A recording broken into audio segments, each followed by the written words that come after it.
justice maksudnya adalah justice collaborator. Apakah justice obstruction dan justice collaborator ini mempunyai suatu keterkaitan atau hanya kebetulan memiliki suatu istilah yang hampir sama di dalam hukum? Saya tidak katakan sama, tapi hampir sama karena sama-sama mengandung kata-kata.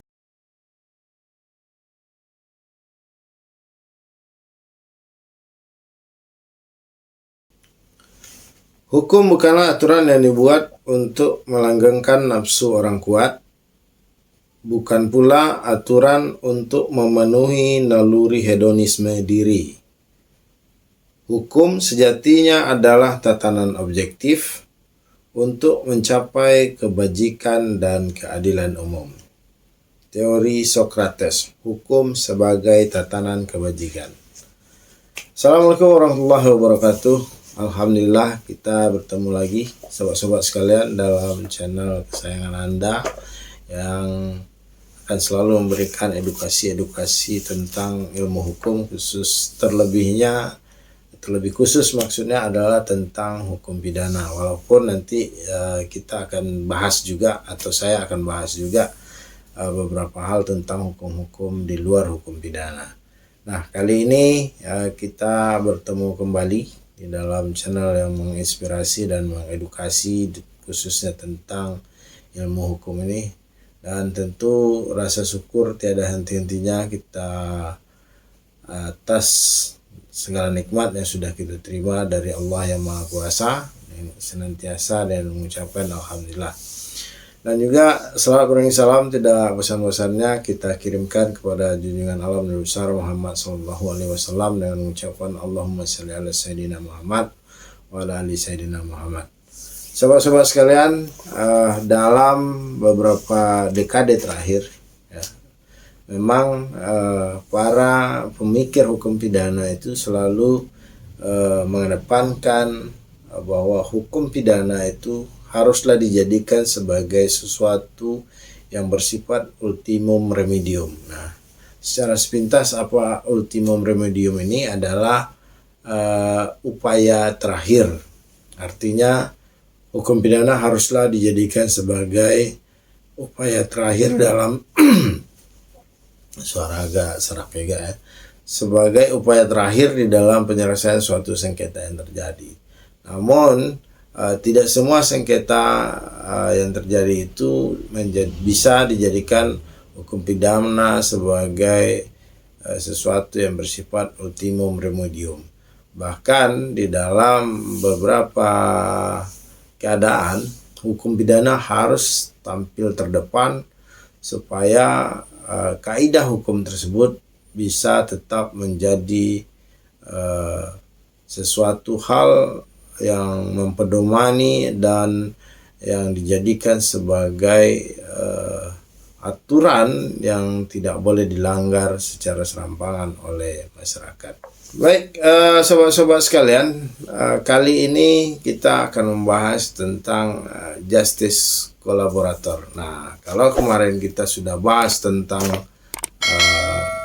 justice obstruction atau yang disebut dengan perbuatan menghalang-halangi proses penegakan hukum atau perbuatan yang dianggap menghalang-halangi terjadinya atau dilakukannya penyidikan. Nah, itu disebut dengan proses penegakan hukum. Nah, perbuatan yang menghalang-halangi seperti menghilangkan barang bukti atau menyembunyikan tersangka yang juga kemarin terjadi dalam beberapa tindak pidana yang sudah saya berikan contoh, ini adalah perbuatan justice obstruction atau yang biasa disebut dengan perbuatan menghalang-halangi penegakan hukum. Nah, kali ini kita akan bahas tentang justice maksudnya adalah justice collaborator. Apakah justice obstruction dan justice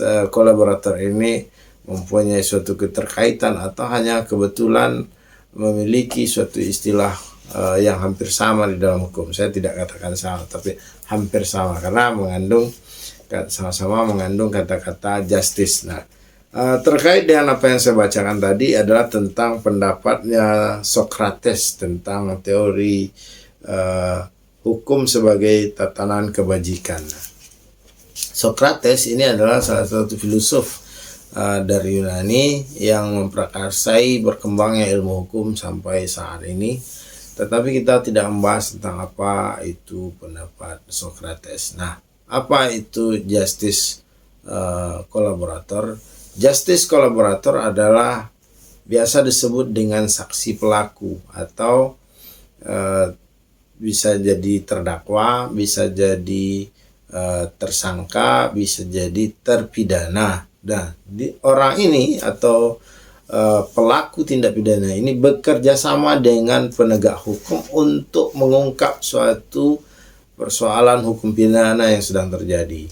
Nah, justice kolaborator ini harus dalam perkara yang sama. Dia tidak bisa menjadi justice kolaborator untuk suatu perkara yang di luar tindak pidana yang dia alami. Misal, ketika seseorang menjadi saksi, walaupun dia berstatus terpidana atau terdakwa atau tersangka, tapi dalam tindak pidana yang berbeda, artinya terhadap tindak pidana yang dialami atau dilakukan oleh orang lain, maka dia tidak bisa dijadikan sebagai justice collaborator atau dia tidak bisa dijadikan sebagai saksi atau pelaku yang bekerja sama dengan penegak hukum. Nah, bagaimana pengaturan mengenai justice kolaborator ini? Apakah perlu penetapan di mana diatur tentang justice kolaborator ini? Nah, ini akan menjadi suatu pengetahuan bagi sobat-sobat sekalian. Nanti kita akan bahas di dalam satu video khusus apa sebenarnya justice kolaborator ini secara hukum, syaratnya seperti apa.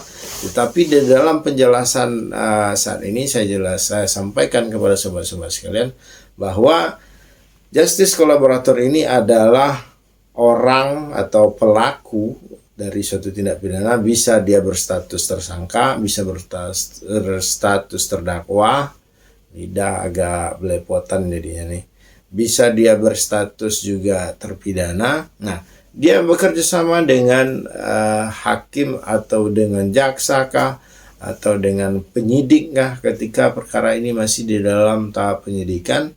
Dia untuk mengungkap sebagai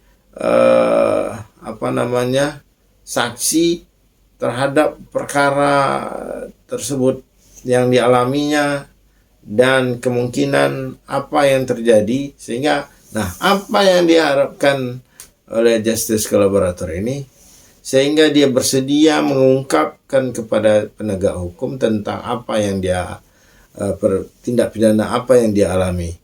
Nah, apakah semua pelaku atau semua saksi di dalam tindak pidana itu bisa menjadi justice collaborator? Nah, ini seperti yang saya katakan tadi, nanti kita bahas di dalam video khusus. Nah, kali ini saya rasa cukup jelas ya kepada sobat-sobat sekalian bahwa justice collaborator ini adalah pelaku tindak pidana yang bekerja sama dengan aparat penegak hukum untuk mengungkap tentang tindak pidana yang dia alami atau yang dia perbuat. Nah, dia tidak bisa menjadi justice collaborator atau saksi yang bekerja sama dengan penegak hukum di luar tindak pidana yang dia alami.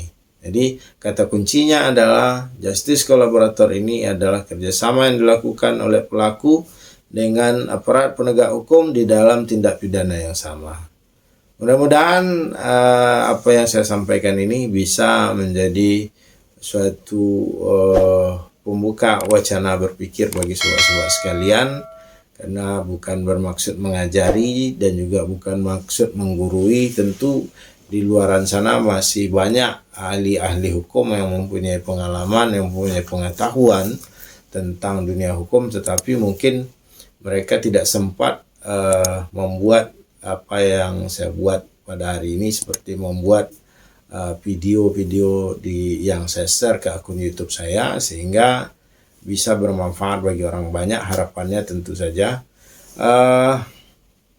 juga saya minta ya kepada sobat-sobat sekalian, jika video-video tentang edukasi hukum ini menurut sobat-sobat sekalian mempunyai manfaat bagi orang banyak, silahkan di-share sebanyak-banyaknya di akun-akun media sosial sobat-sobat sekalian. Mudah-mudahan apa yang saya sampaikan ini ada manfaatnya, dan lebih dan kurang dalam penyampaian ini saya mohon maaf. Nanti kita bahas tentang justice kolaborator ini, dasar hukumnya dari mana, dan siapa saja yang boleh menjadi justice kolaborator, dan bagaimana mekanismenya seseorang itu bisa dijadikan sebagai justice kolaborator. Kan tidak mungkin ujuk-ujuknya orang menjadi justice kolaborator saja tanpa ada suatu proses yang dia jalani. Dan apa sebenarnya harapan dari seorang justice kolaborator ini? Tentu ada harapan-harapan ya, misalnya